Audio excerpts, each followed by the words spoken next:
Hello everyone, welcome to chapter 2. So in chapter 1, we focused on how nutrition fits into the overall pattern of wellness. And so now we're going to talk a little bit more about using some of the things we're going to learn to design a healthy diet.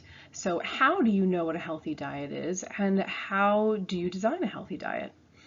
In this presentation, we're going to be talking about diet planning principles. We're going to learn how to calculate energy density, and we are going to learn about the ABCDEs. Let's talk about our objectives for this presentation. So our first objective is I want you to be able to develop a healthy eating pattern based on 6 diet planning principles: variety, adequacy, balance, moderation, nutrient density, and energy density.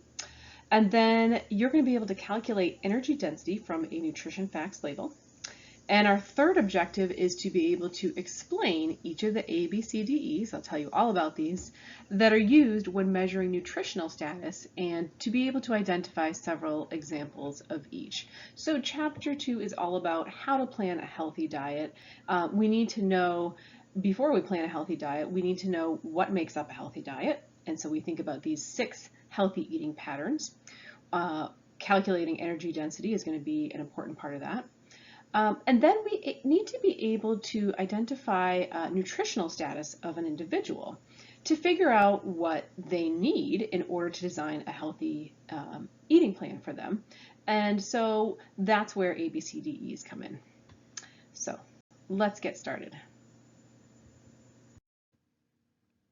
Okay, so I wanted to start off with this figure from your textbook. This is figure 2-4, and this shows the percent of US population who are either at or above or below each dietary goal. So if we're looking at the y-axis here, anything above this horizontal line shows the percentage of population that are above a dietary goal, and then anything below this line shows the percentage of population who are below that dietary goal.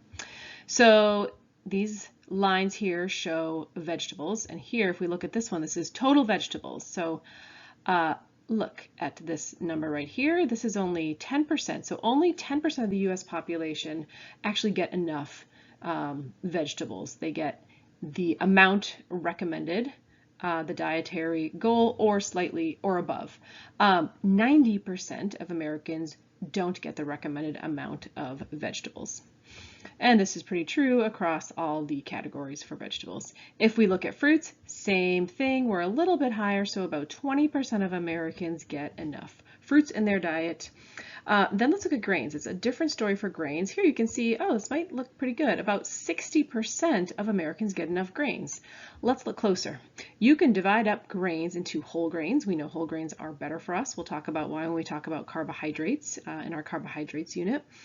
And then you can get your grains in this category, refined grains. And so these are things like our white bread. So we're not talking about whole wheat grains here, or whole grains here. We're talking about things like white bread, things that are refined. And here you can see the reason this number is pretty high is because the vast majority of us are eating a lot of refined grains. Very few, less than about 5% of us, are getting enough whole grains. We're not getting nearly as much whole grains as we need. Let's look at dairy. If you look at this number, a little bit above 10% of Americans are getting enough dairy. And then if we look at proteins, we actually do pretty well with proteins. But if you look here, we're not getting enough seafood. We're not quite getting enough of nuts or seeds. Over here, so this is meats and poultry and eggs, and we get enough of this. Most Americans, about 70%, get enough protein from our meats and poultry and eggs, although these might not be, some of our processed meats, for example, might not be our best sources of protein.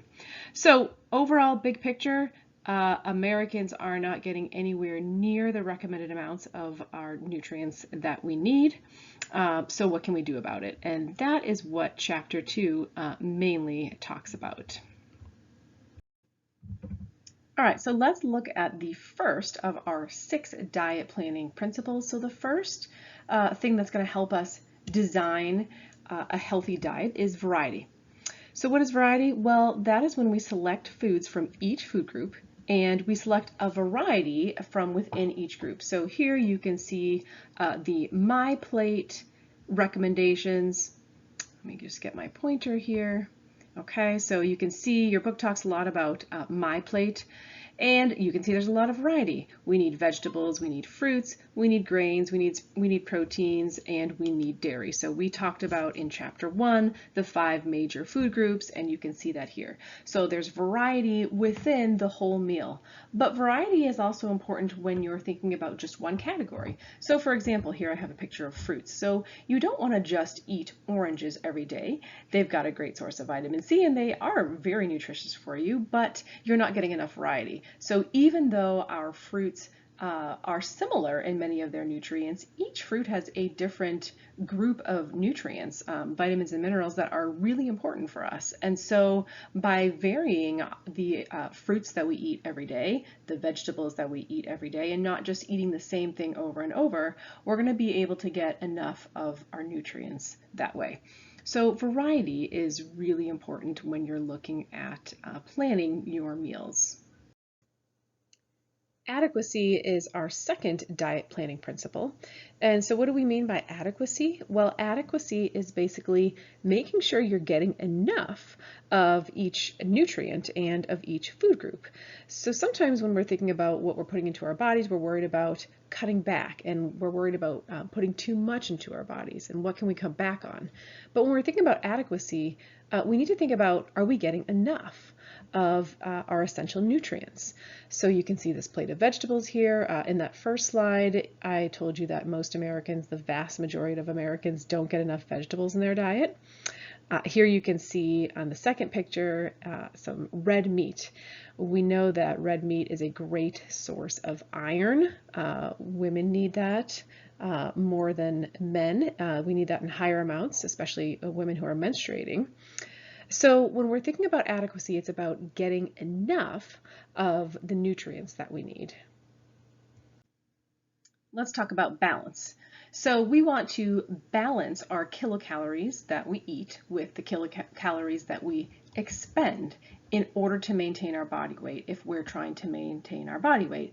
If we're trying to lose weight, then we want to actually ingest less calories than what we expend, or exercise more, right? So you hear this phrase, calories in, calories out.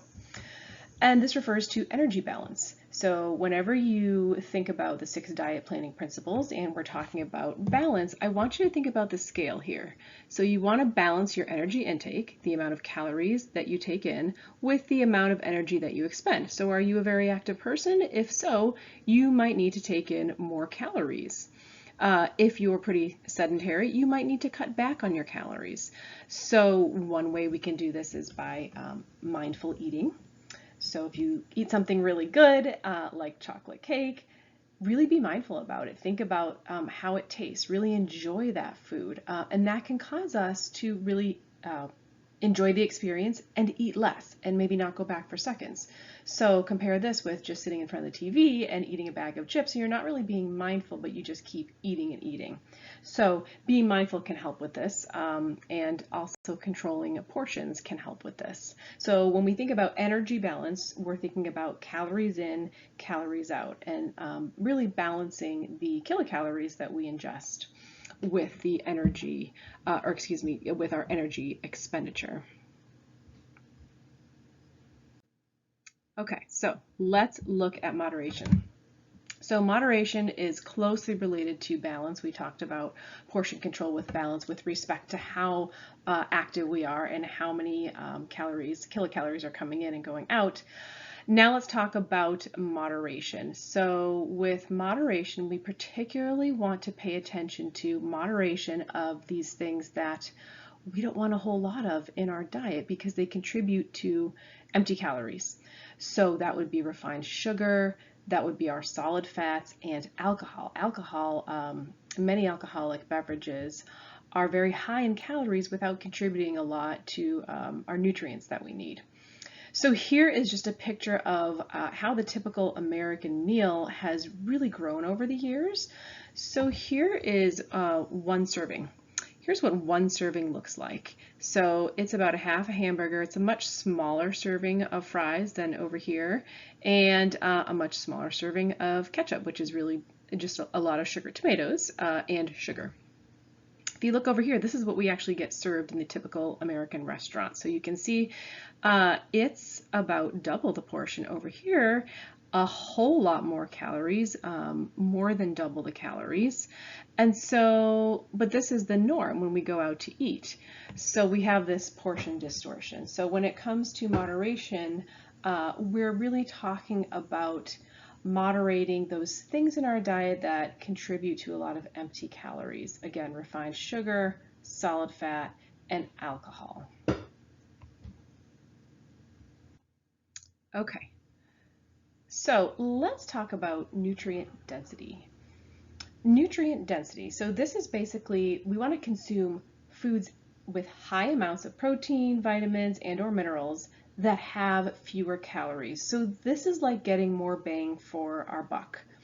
And your book shows a picture of orange juice, and it gives this as an example. So if we eat an orange versus having a glass of orange juice, we actually get more vitamin C per serving for the same amount of calories. So what is nutrient density? Nutrient density is the nutrient content of a food per serving. So it might be vitamin A, it might be vitamin C, it could be really any nutrient that we're getting. And then we divide that by kilocalories per serving. So for example, one average sized orange has about 70 milligrams of vitamin C, and it only has about 60 calories per serving. So if we divide 70 by 60, we get 1.2 milligrams of vitamin C. So that is the nutrient density of our orange. If we drink a glass of orange juice, we're going to get a lot of vitamin C also from that glass of orange juice. We're going to get about 85 milligrams of vitamin C, so even more than from an orange. However, in that one serving, we're going to get 120 kilocalories per serving. So even though we're getting more vitamin C, we're getting a whole lot more kilocalories compared with an orange. It's double.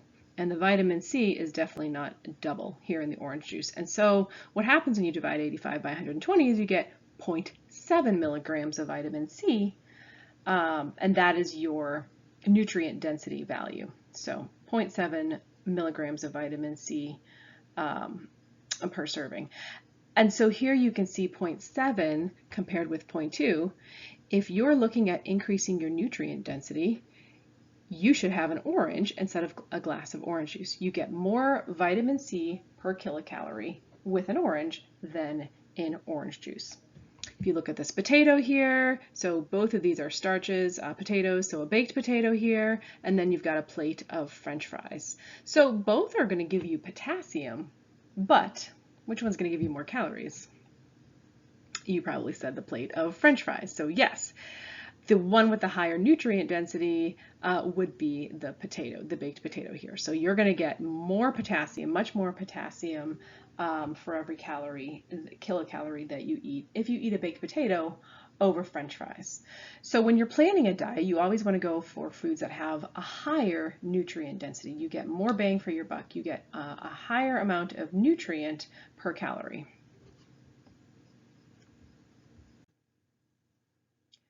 Okay, let's talk about energy density. So energy density is the amount of kilocalories per gram of a particular food. So if you're trying to lose weight or maintain weight, you want to eat low energy dense foods.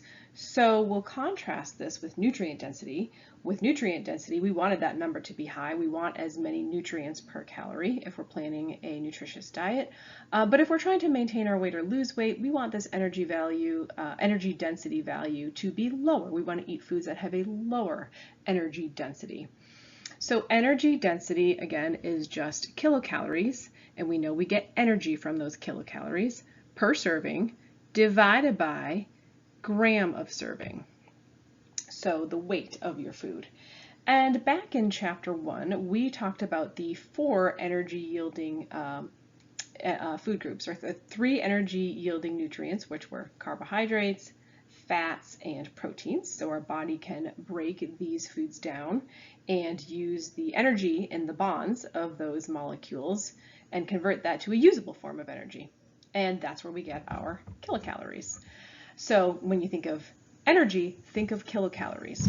So our energy is kilocalories per serving divided by the gram of that serving, the grams. How many grams are in that serving?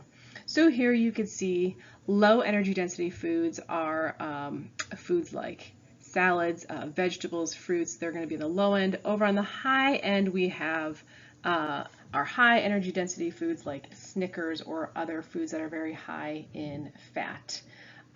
So energy density ranges from 0 to 9 kilocalories per gram. Whenever you calculate that out, you're going to get a number between 0 and 9.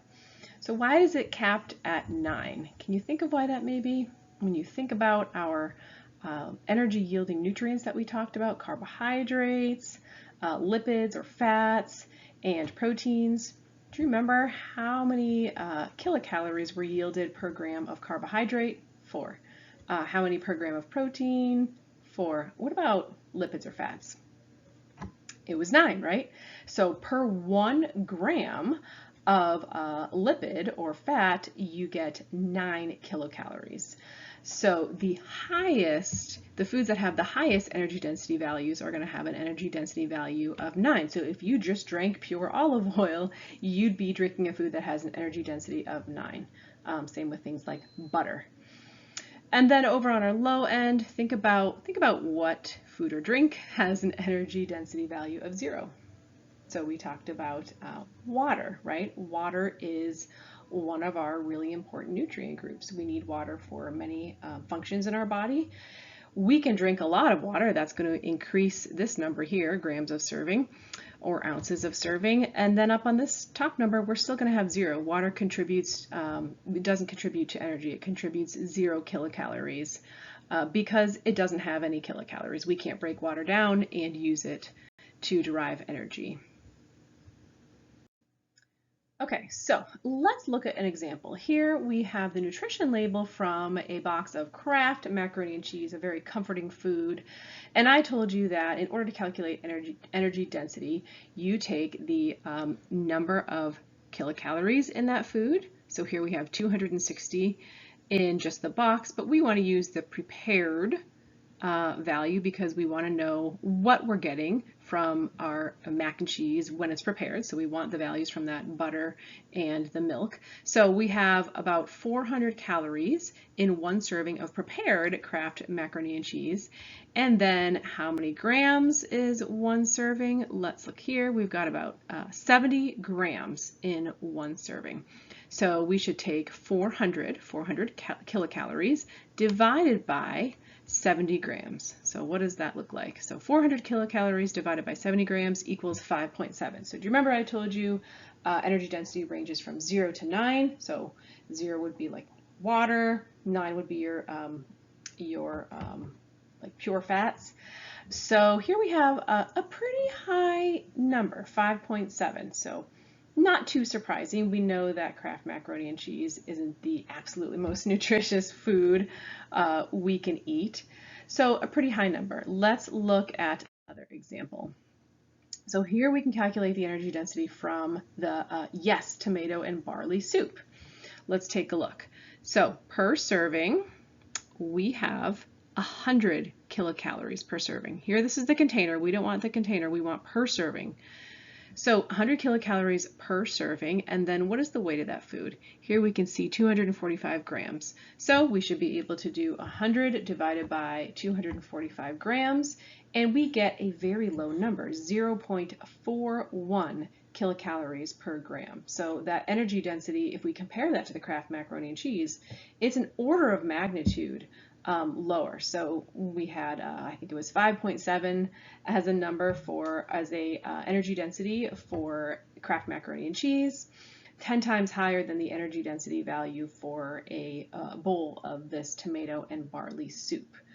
So you can see a huge difference. Which one do you want to eat if you are striving to maintain or lose weight?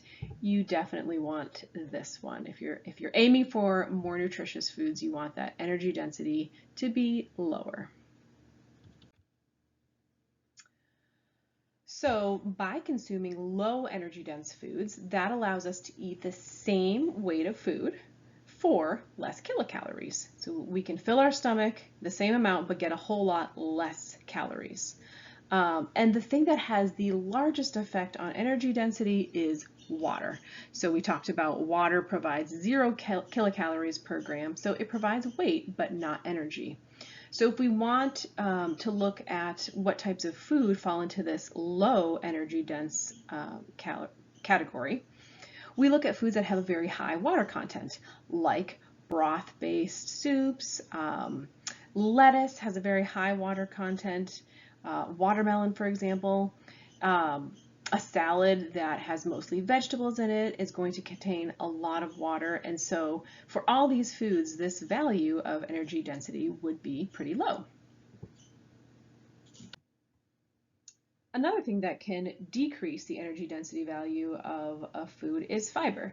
Foods that are high in fiber typically have lower energy densities. So high fiber foods typically have about 1.5 to 2.5 kilocalories per gram. So we're on the lower end of that energy density. And this is because fiber is not broken down and used for energy by our body. So fiber doesn't really contribute to calories. So that's why high fiber foods typically have a lower energy density. But if you're comparing fiber to water, water definitely has a much higher effect in lowering the energy density of a food than fiber does. So we talked about how foods that are high in fat usually have a high energy density, right? Fat contributes 9 kilocalories per gram of food, but it also depends on the water content of the food. So if you look at this pile of pretzels here, so these aren't high in fat. Pretzels typically are made up of carbohydrates. They don't have a whole lot of fat, but they're very, very dry. And so this contributes to having a higher energy density. It's not a very heavy food. So you can sit and eat a bag of pretzels as you're, watching TV or something and not get full very fast, not realize how much you're eating. So when we look at that ratio of energy density, that ratio that contributes to energy density, we can see that we can actually get a fair amount of calories from pretzels because they're so dry. They don't have a very high weight. So that numerator in that equation, the denominator, that bottom number in the equation is going to be very low because per one serving of pretzels, the weight is going to be pretty low. If you look over here, you can see this charcuterie board filled with lots of lovely meats and cheeses. This would have a very high fat content and therefore would have a pretty high energy density value. So again, foods that have not a whole lot of water and are high in fat generally fall over here. They have higher energy density values, and then foods with lots of fiber, lots of water, have a lower energy density. And your book has a nice little diagram too that shows some examples of foods that have high, medium, low, and very low energy densities. Okay, so let's talk about which food is lower in energy density. Here is a bunch of grapes, and then here is some raisins. We know that raisins are just dehydrated grapes, and we've got pictures here with about the same amount of grapes and raisins. And so they're the same food and same amount, but they do have different energy densities. Can you guess which one would be lower in energy density? You can go ahead and pause and think about that. Okay, so which one's lower? Well, if we think about the grapes, are they very heavy compared to the raisins? Yes. And so that numerator, the grams per serving, is going to be very high. So they're going to have a lower energy density per serving than a serving of raisins because look at all this water weight. And I told you that foods that had a lot of water had lower energy densities. All right, let's try another. Okay, what about all these fruits and vegetables here? Low or high energy density? What about all these meats and cheeses and then these foods over here? So take a minute to think about it. Okay, so these foods over here, would they have a high or low energy density? They would have a very low energy density. You can see they're fruits and vegetables which tend to contain a lot of water, and so they're going to be heavier, and they're going to have a lower energy density value. Here we talked about how fatty foods have a much higher energy density, so these are going to fall in the higher range. And then these over here, these foods do not have a whole lot of fat in them, but they're very dry. So they're going to have a value of energy density that falls on the higher range. All right, let's talk about our objectives again. We talked about these 6 diet planning principles: variety, adequacy, balance, moderation, nutrient density, and energy density. By now you should be able to calculate energy density from a nutrition facts label. And now let's jump into the ABCDEs, what we use when we try to measure nutritional status of a person. So first of all, we want to answer the question, why measure somebody's nutritional status at all?